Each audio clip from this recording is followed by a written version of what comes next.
Welcome back to the Evolving Warfighter. My name is Dr. Franklin Annis, and today I'm joined by a special guest, Commander Williamcspears, a great naval submarine officer that recently wrote a book very detailed on ancient Stoicism. We're happy to celebrate, called Stoicism as a Warrior Philosophy. That will be coming out this November, and I highly encourage everyone to check it out. With that in mind, this conversation will likely be kind of a more advanced conversation on Stoic philosophy, mainly because the focus of his book and how you apply it. So I'll leave a link if anyone's interested in getting a better understanding of Stoicism with some of my earlier interviews with maybe Donald Robinson. But with that, sir, is there anything you'd like to add to introduce yourself to the audience? Well, just I have to say that as Forerunner, I know that you'll have a disclaimer on the front, but I am just here speaking as Will Spears. If anything that I say is just my own opinion. I am active in the Navy today, but that I'm just speaking as myself. And any kind of product I endorse doesn't constitute any kind of official endorsement from the Navy or DoD or any government institution. So I have to say that right away, and then from there, I'm extremely glad to be here. I really appreciate this opportunity to speak to you and your audience about this topic. I appreciate it. And I don't know if I've ever been accused of being a great submariner before. I'm like halfway decent. I get by, Well, better than myself, I'll put it that way. So I guess we'll get started. So how were you introduced to the Stoic philosophy in your own life? So I was an enlisted guy, and I joined the Navy right out of high school. And this was just I graduated high school, and about a week later I shipped out and I went into the nuclear power program, the nuclear propulsion program, to train as an electrician. But before I went into the Navy, I was advised, hey, any educational opportunity, if they offer you school, you take it. And if there's an opportunity to sign up for and ask for school, you sign up for it. And so basically, as soon as I started, I just applied for everything that I could apply for, and somehow found myself at the Naval Academy in Annapolis a couple of years later. And as a kind of bewildered young guy from a small town in Louisiana, suddenly finding yourself in Annapolis, you're very much out of place and out of sorts. And the truth is that anyone in that situation, all young cadets and midshipmen are always out of place. That's just part of the experience, is saying, like, man, I don't really belong here. They're gonna discover me at any moment and figure out that I shouldn't be here. But my kind of approach to dealing with that was, let's investigate the legacy here, and let's investigate the heroes. And the Naval Academy has a very illustrious pantheon of heroes of its own. One of those is a guy named Vice Admiral James Stockdale. And anyone who's read up on Stoicism in the military, his name is the first one that comes up, because in addition to being a very heroic American and a very important figure, especially in the Navy, he also was very deeply read in philosophy, and particularly the Stoics. And late in his career, whenever he returned from Vietnam, and most people will be familiar with his story, but he was captured. He was a fighter pilot that was shot down in North Vietnam and captured, and was the ranking officer and basically commander of the prisoners of war in Vietnam for over 7 years. And during that time period, he was an extremely exemplary leader, and he would later in his career credit his background in Stoic philosophy for a lot of his ability to cope and deal with the stress, which allowed him to lead effectively, and that allowed his compatriots to survive. And that facilitated the survival of many of the people in the Hanoi Hilton, or the torture camp that he was in which he was in captivity. So reading his story as a young midshipman, immediately he was a fascinating character because of his exemplary character and resilience, and his ability to basically just be unbreakable under torture. And it was baffling to the prison authorities of, how are these guys they're crazy. Why are they not giving in to our demands, specifically this guy? Why is Stockdale not giving in to our demands? and it was the philosophy that he credited later. It definitely wasn't just that. I mean, the guy was an amazing character, but the fact that he credited so much to this obscure Roman philosopher named Epictetus really led me to, okay, I've got to look into this.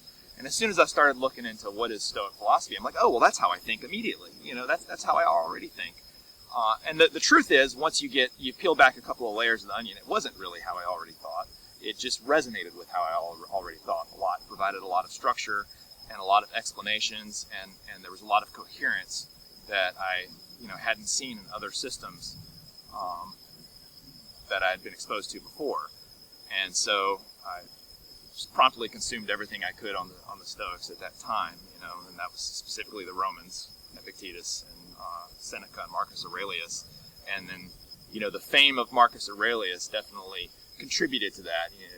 You can't watch Gladiator and not say, like, oh man, I got to find out what this guy's about.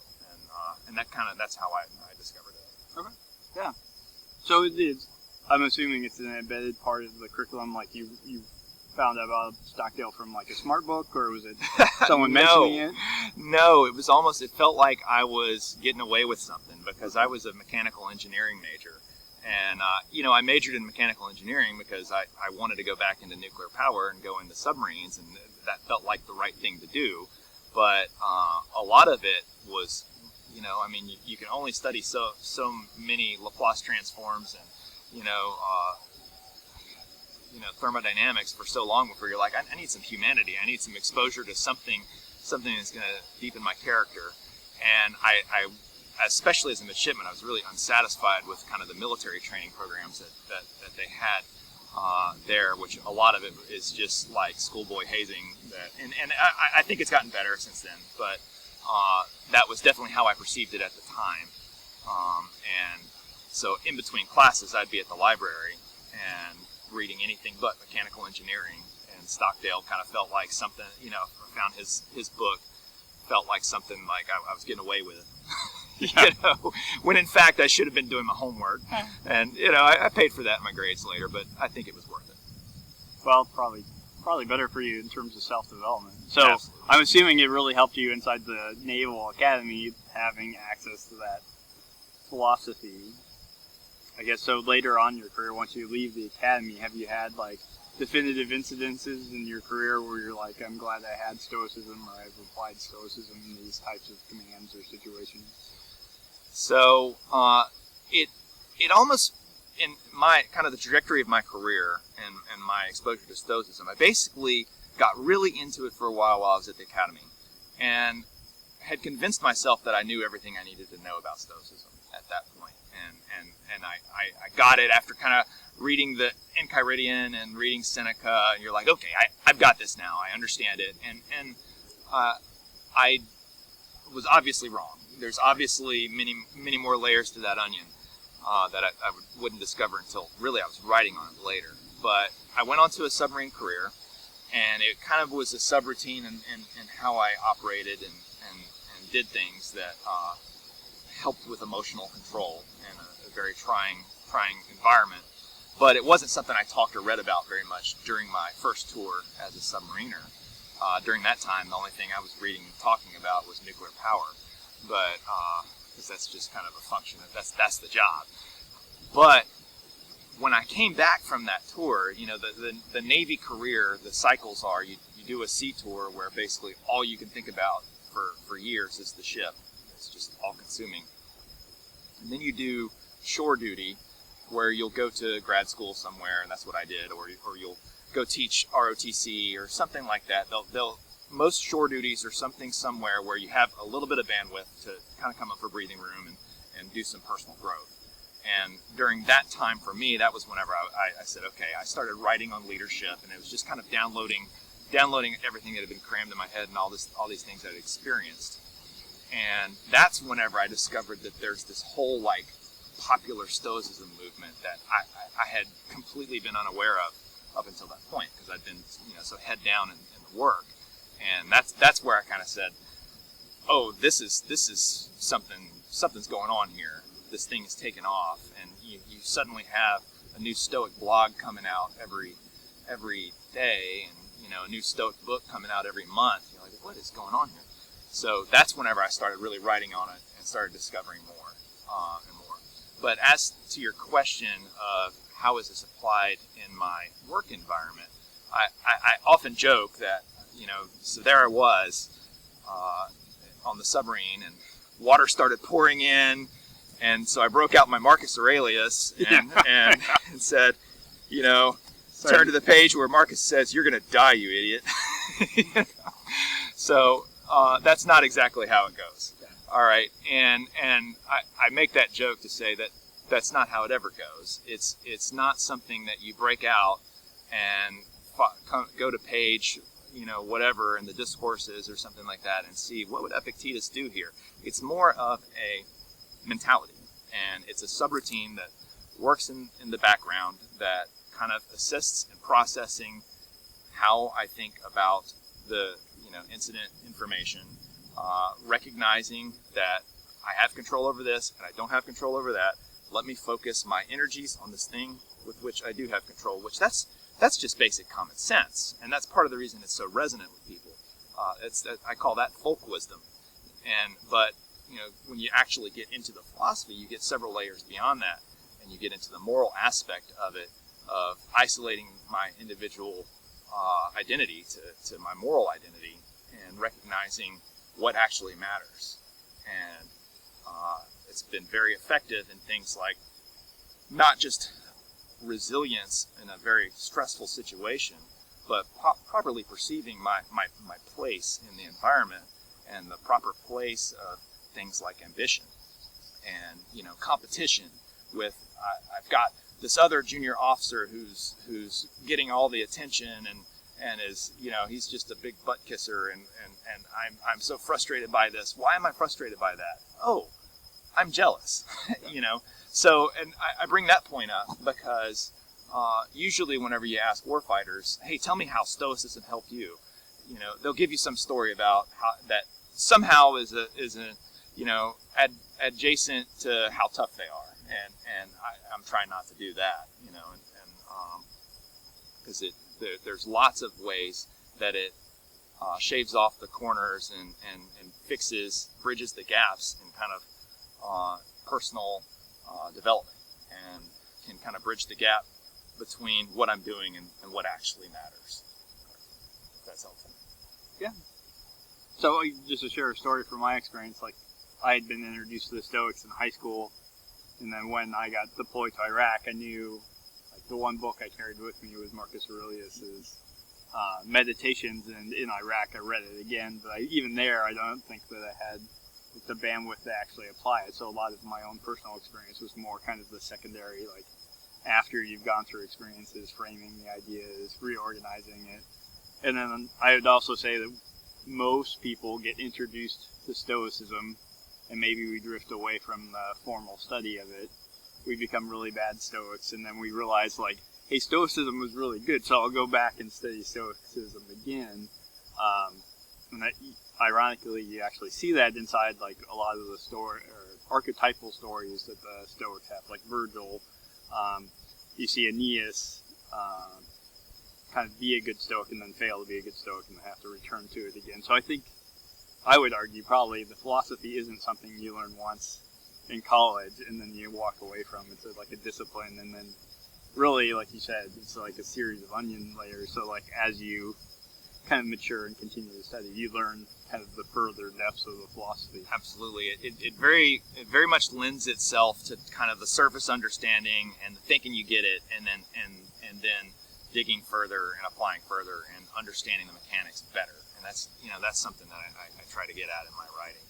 Now, Marcus Aurelius tends to be the thing that, like you say, that you carried the Meditations. That I think that he's got to be the most popular Stoic by far, because the Meditations, it resonates with some people very much. But there's other people that I don't recommend the Meditations whenever I'm trying to introduce someone to Stoicism, because even though it's like you have to have this book, you're just not a complete intellectual if you don't have the Meditations on your shelf somewhere. But it's a lot of people. are like read it and they're like, what the hell is this? And well, it's some guy's journals, Right. you know. And yes, it's repetitive because it's some guy's journals. And if you read Pierre Hadot, you see why it's repetitive. He's actually doing exercises per the curriculum that Epictetus developed. Epictetus is the man. I mean, he's the one you got to really get to, but you got to have some kind of foundation to get to him. I actually recommend Seneca. And Seneca was kind of my first favorite because he's such a beautiful writer, and his writing is it just seems so wise, and it seems like so much common sense, and it's very, very resonant, and it kind of applies to everything in life. It's just pleasing and soothing to read, and then if that resonates, you know, what I tell people is, here, read these moral epistles here, and if this resonates with you, and you know, just flip through them. You don't need to read the thing cover to cover. And if that resonates with you, maybe you want to check out this Epictetus guy. And, you know that once you understand this guy, then you can understand this other guy, Marcus Aurelius. But to really get it, why Marcus Aurelius is thinking the things that he's thinking, and in the patterns that he's thinking them, you got to read Epictetus. But, anyway. Yeah. Well, there's a lot of fascinating comic spin-offs there, like... So you actually recommend Seneca as like the first work? Yeah, if you're just like, what the hell is Stoicism? Okay. You know, pick up Seneca, read some of his letters, and that I think is a good entrance point. Okay. That's what I tell people. The bottom line there is, if Marcus Aurelius is not resonating with you, there's probably reasons for that, and there's probably other stuff that would be better for you to read. If he does resonate with you, then, you know, maybe dig further. Correct. Yeah, so Stoicism, I think, well, especially when you talk about meditations, because one of the very first part of meditations, like, you see Marcus Aurelius going through and thinking and making comments about people in his life, and if you're reading it for the first time, you don't understand any of the context, and it's really not in the meditation itself. And that's one of the reasons why the first book I tend to recommend is Donald Robinson's How to Think Like a Roman Emperor, because he actually covers the background story of like who each of these characters are. So when you experience the reading or the comments, then it makes sense why he's saying what he's saying inside the work. And I like Donald Robinson's commentary just because he frames it in the fact that Marcus Aurelius is on the front line of the battlefield is kind of the context that he's writing within. And then you have that classic argument, was it like really intended to be burnt or not? We don't know the actual historical record of if the meditations were ever supposed to be maintained or not. Yeah, and Donald, I agree. Donald's book is great. And particularly that one, you know, is that is a great introduction. You know. To some degree, I think you have to, for the average reader, I think you have to frame it almost with a secondary source to kind of give a overview before you get into kind of, well, all of those thematic or stylized problems of reading ancient texts, and then you have translation issues and like which copies of or which translations of which. Right. Yeah. And you're the educational theorist here, so yeah, you know what you're talking about. Yeah, which I found fascinating in your work. It's like almost everyone that's writing in modern Stoicism today, which you could name off all the major authors, almost write in the subset of philosophy called ethics. So they're writing about Stoic ethics, and we probably could argue that's the best thing to carry forward in the future. But I love the fact that in your book you actually like explore the full philosophy in itself. So you explore the Stoic logic, and you explore metaphysics. So like how they understand material or how the world they operate in, how they think about things, not just kind of the moral consequences of action. Well, it has a lot of implications and everything. You can't understand the philosophy if you don't understand it as a whole. And, you know, so the original, like the ancient, the Greek Stoics that happened back in, you know, right after Socrates, they broke the philosophy up into logic, physics, and ethics. And when people read it today, they think, oh, well, we don't care about logic and physics. You know, that those were outmoded precursors to those modern disciplines today. They weren't, you know, and we just care about Stoic ethics because it talks about how to live life. But kind of the whole point of any conversation that you read where they're talking about the three different magisteria of knowledge, they're talking about how they overlap, how they work together, and they can be discussed discreetly, but they can't be applied except together. and that's kind of the point that they make. Now, at the same time as that I talk about that, I also say I definitely recommend the eclectic approach. That's kind of how I view philosophy and kind of any other set of received wisdom. Is I think that you need to be able to read this thing, and you can say, I really admire these people, I really admire the way they thought about things, but they were wrong about that, you know? And you have to retain that capacity. Otherwise, you're not really approaching it with philosophical honesty. To actually engage a set of thought like a philosopher, you have to be able to be critical. And I think the Stoics were wrong about some things, you know?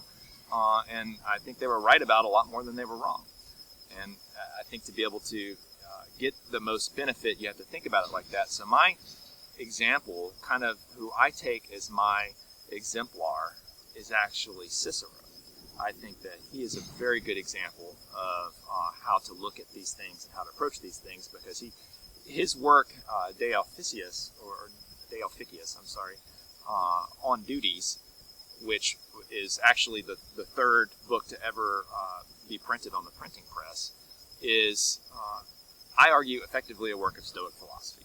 Okay, it's basically, Cicero does not call himself a Stoic.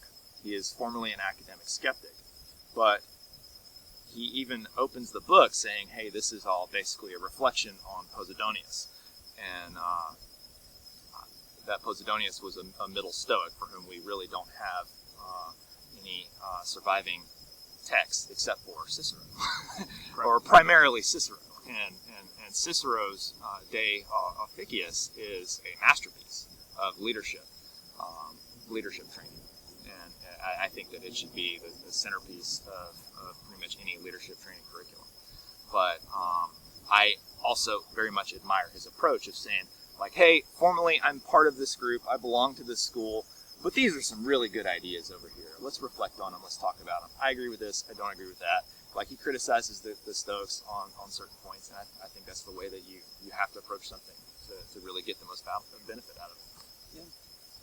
Yeah. So, yeah, I agree. So, Plutarch is kind of like the other character like Cicero that captures a lot of history of Stoicism, but even Plutarch at sometimes is critical, not in the sense that he's like hostile to Stoicism, but in the sense of like, hey, you had these ideas and concepts, but you fell short. Yeah. So it's like, and it's unfortunate that we don't have a larger collection of the canon of the ancient Stoics. Or I should say, we assume it's unfortunate because maybe what we have is the finest, right? Yeah, maybe what didn't survive was like just really goofy, and yeah, they would be happy to have it forgotten. So I think Plutarch was the one who made the criticism that the Stoics are basically he criticized Stoic perfectionism and the Stoic idea where basically, if you're not absolutely perfect, then you were imperfect, and I think that is a highly misunderstood, and it's been misunderstood since BC, you know, and I think it's a misunderstood way of reading the Stoics, but I think Plutarch misunderstood it, and he says that it's akin to an archer aiming an arrow at a target, not to hit the target, but to aim the arrow as best he can. And I think that would be a valid criticism if aiming the arrow to the target as best you can didn't facilitate virtue in the individual, didn't make them more courageous, didn't make them more self-controlled, didn't make them more wise. But in fact, trying to aim the arrow, even knowing you're never going to hit the target of perfection, trying to aim the arrow very well makes you more all of those things, facilitates all those things, and that is virtue. And so I think Plutarch missed the mark there. Yeah. Well, in some ways, I think there's a lot of humanity captured in the idea. So if the Stoics had this vision of what a perfect sage was, and then basically says, well, no one is that perfect sage, but they're aiming to be the perfect sage, knowing that they'll never actually make it there, but they're attempting the best they can to be there. And I think that just having that kind of nuanced understanding of like this is like the perfect reality of what should occur, and then I'm going to fall short of that, I think gives a lot more error for like internal forgiveness or kind of working towards things, or acceptance of whatever life gets in the way, Yeah. or like the gods are going to interfere and something's going to go wrong, and you're going to have your best intents in mind, but something's going to go, it's not going to go perfectly. There's a lot of resonance in that, in how you lead in the military. So when I'm trying to run the training program on my submarine, it's not going to be perfect. It's never going to be perfect. Okay, there's we're going to man up battle stations within 5 minutes, but there's always going to be someone who fumbled and said some kind of word wrong, or some piece of equipment didn't show up where it was supposed to show up on time, and I'm not going to agonize about that. I'm not going to wail and despair about these imperfections that I just can't make perfect. At the same time, I'm not going to accept them. And I'm not going to say, well, that's okay that you said that incorrectly. No, I'm going to say, that's incorrect. I need you to say it correctly. And that's how we're going to run a ship. And that's how we're going to do this job effectively and fulfill our roles effectively, is by continuing to improve and recognizing that it's always a work in progress. And anyone who has done any leadership in the military, as senior as a cleaning detail, will recognize that principle, that we're always a work in progress, we're always improving, and we're never, ever satisfied. And that's a thing that I think bugs a lot of people whenever they, it's something I get a lot of times from the junior officers in the submarine force, is like, gosh, why can't we ever be satisfied?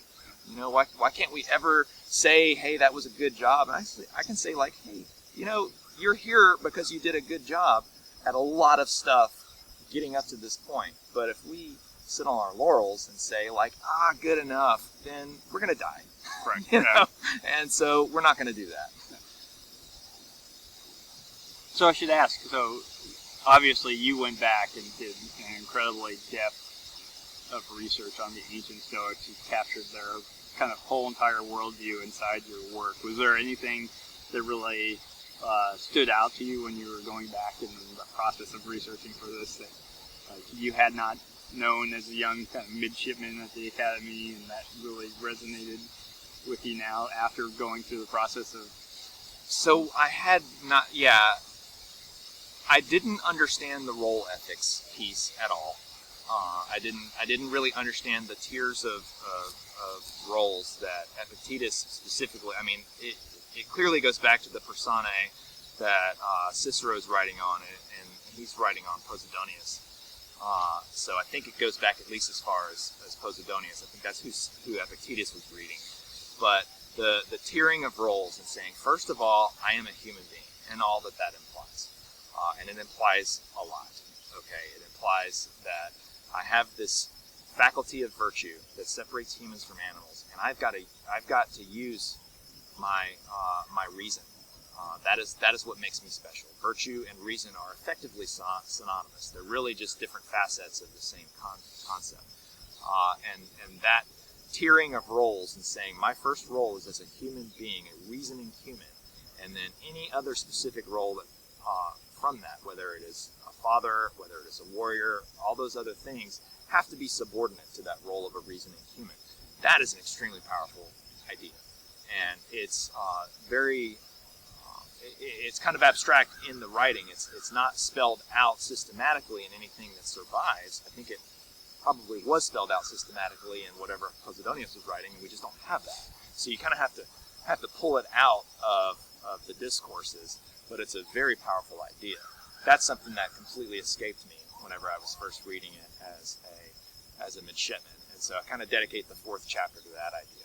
The other thing that completely escaped me and isn't talked about much in the popular Stoicism stuff is how the tiers of community work, and Stoic communitarianism, and their commitment to the community, and their commitment to one another and working together, and how that interacts with Stoic cosmopolitanism, which is tough. There's a tension there. And so whenever you get there's a pocket of the popular Stoicism movement that are very politically, hard over in one direction, and they're the people who will say, oh, well, if you really read the Stoics, then you would know that the military is evil, and the Stoics would not be into the military at all. And, when I read that, I'm like, okay, well, let's see what Marcus Aurelius says about that. But anyway, the idea that the fact that Stoics were cosmopolitans would necessarily mean that they believe this certain, subscribe to this certain political ideology is bogus. Like that's completely, not based on anything. But it gets at a bigger question that's very important, and it has, I think, has gotten an insufficient amount of attention in philosophy writ large, is the interplay between cosmopolitanism and communitarianism. And should those things exist, do they necessarily oppose each other? If I am a patriot, am I a bad cosmopolitan? And I would argue, no. Correct. It depends. Yeah. You've got to reason through these things. And what does a reasonable person? How does a reasonable person balance these principles? So I kind of dedicate my fifth chapter to that. And I lean heavily on this guy named Hierocles that I had never heard of, but, as a midshipman, because he's kind of a more obscure Stoic. So I think later on in history, so in the 16th century, you'll have a school of philosophy that will, started by Justus Lipsius, that will find Seneca, and he'll adapt Seneca to fit with, specifically his Stoic ethics, to fit within Christian theology, and create a new philosophy called Neo-Stoicism. But the Neo-Stoics would go on to establish kind of the first generation of what we think of the current laws of war. But the outer ring, so it would be like how our treatment of the enemy would be. So even though we can perceive them as an enemy or go to war with them, then we still value them as humans. So we don't injure the wounded. We allow them to surrender. We don't hurt civilians.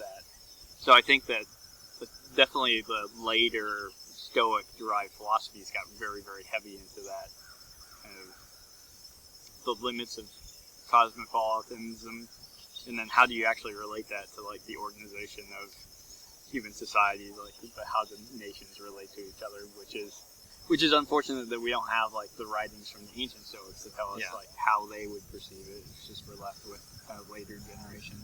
What made it click to me was, say like, oh, this makes a lot of sense. I think that it was Leonidas Constantikos who said, all wars are civil wars in the Stoic view. And like that, it's like, oh, that makes perfect sense. So I can say I value Americans and I don't want to kill Americans. At the same time, that I can say the Civil War needed to be fought and the country needed to stay together. And it was a valid action. We can quibble about anything that happened inside of those actions and the juice and bellows stuff, but the idea that the Union was justified in preserving the Union, I think I will stand by that was a justified decision. And I think that being able to think of all wars as civil wars is a good way to frame how cosmopolitanism and military service can coexist. So with all the benefits that you've personally experienced out of Stoicism, there's always the question of whether that should be templated or taught inside the army or military context, the service members, which you take kind of the opposite stance of what I would suggest. So can you explain your opinions on whether or not we should teach it? So as a matter of both prudence and interest, I generally kind of stay away from talking about policy. Like I like to talk about ideas. And at the end of the book, I said, like, okay, well, I wouldn't be a military officer if I didn't offer some kind of recommendation at the end. But my basic recommendation is that I don't think the military should try to shoehorn Stoicism into the curriculum, a training curriculum. Or I just don't recommend it. I don't know what it would look like. I'm kind of ambivalent about it because I'm not the right guy to think about how to do that. But I think that the problem there is kind of falls on the seam of where does training stop and education begin. And so there's a little bit of it in the education side. You see it, it crops up in the war colleges and things like that. Senior level education. We'll maybe hit on some Cicero, and things like that. And I think it has crept into and out of the curricula at the service academies. But that's kind of it. Not getting any more junior than that. I think that there's a lot left on the table. If I were to say where would we tweak the education piece and probably work more of it in with some value add, I would say, first of all, we can, without promoting any particular philosophy or anything, we can definitely talk about Cicero more, and that's going to lead you on a path to just goodness. Like Cicero's just an excellent read as a standalone, and it has been part of philosophy and leadership curricula since there have been such a thing. As far as the audience that I think is left on the table here, I would really like to see more of this at the senior enlisted academies. I think that is the right level of maturity that is completely neglected, and the right level of development where we're really talking about leadership, and we can process these things better than a private first class may be ready to process these ideas. And if they're good, they take hold and they take root, and it's your senior enlisted who are really the culture carriers of your services. If you want to change the culture of your service and move it in a certain direction, and I argue that a philosophical direction, period, but especially informed by the Stoics especially, would lead your services cultures in a positive direction that would help with your mental health crisis, but also your problems in resilience, your problems in self-control, whether that's on the battle line or the chow line, and your problems with ethics. And I think that all of those things would be moved in a positive direction, and that's kind of what my campaign is like, here's some stuff you should read, guys. Like, let's move the culture in a positive direction. But beyond that, where you look at the idea of like, well, could we train on this? Could we work Stoicism into performance psychology programs? That's tougher, because we already have performance psychology programs in all the services, and they get mixed results, and they also get mixed buy-in. So what it would look like and how you would incorporate it into training for your kind of line soldiers or deck plate sailors and those kind of guys, how you incorporate it is a very tough question. I'm not the educational theorist. There's better people for that, but I'm reluctant to try to push that at the training level, if that makes any sense. Just because we already have those programs, and being able to say like, okay, well, what would adding Epictetus into this training on how to control your stress and breathing, add? It's a challenging question without actually getting into it at an educational level.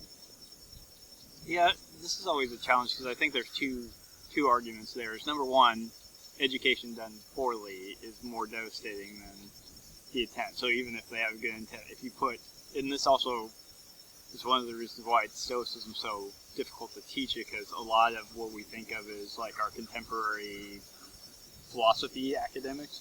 Most of those are pretty hostile towards Stoicism. Very few professors actually focus on Stoicism.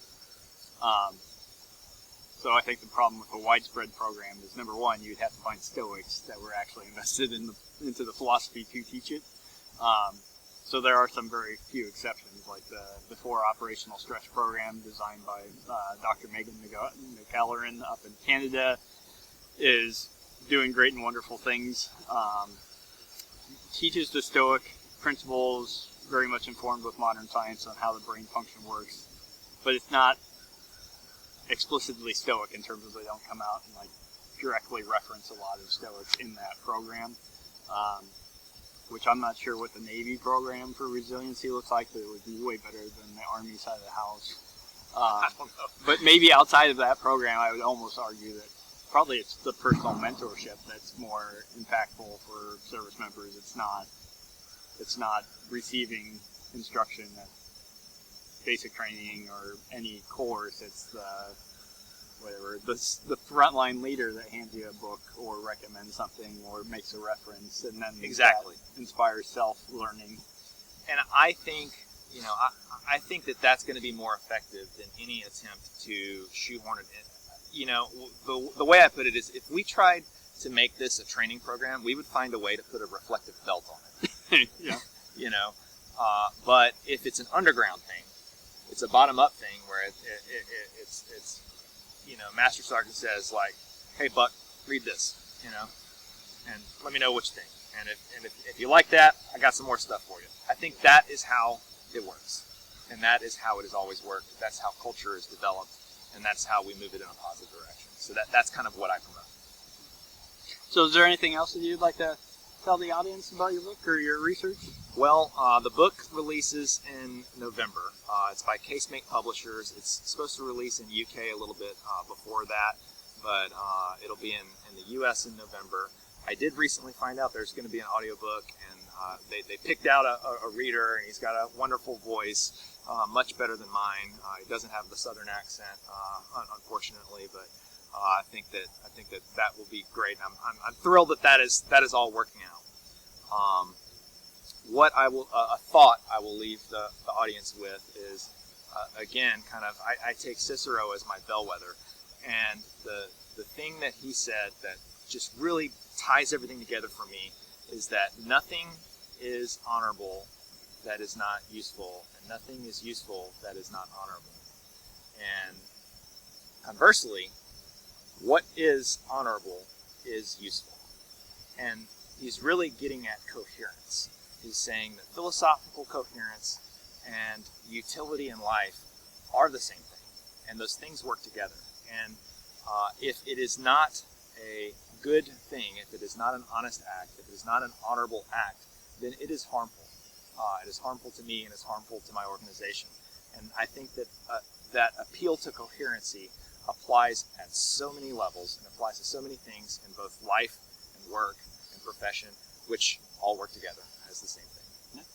So that's what I'll leave you with. Great closing comment. So I will actually leave the links to Commander Spears' book in the comments below, and you're welcome to go check those out. I definitely encourage you to take a look, and I do challenge the audience out there to kind of follow Commander Spears' lead and find another service member that engages in their own self-study to try to kind of push the understanding of Stoic philosophy forward, or philosophy in general, for the military community.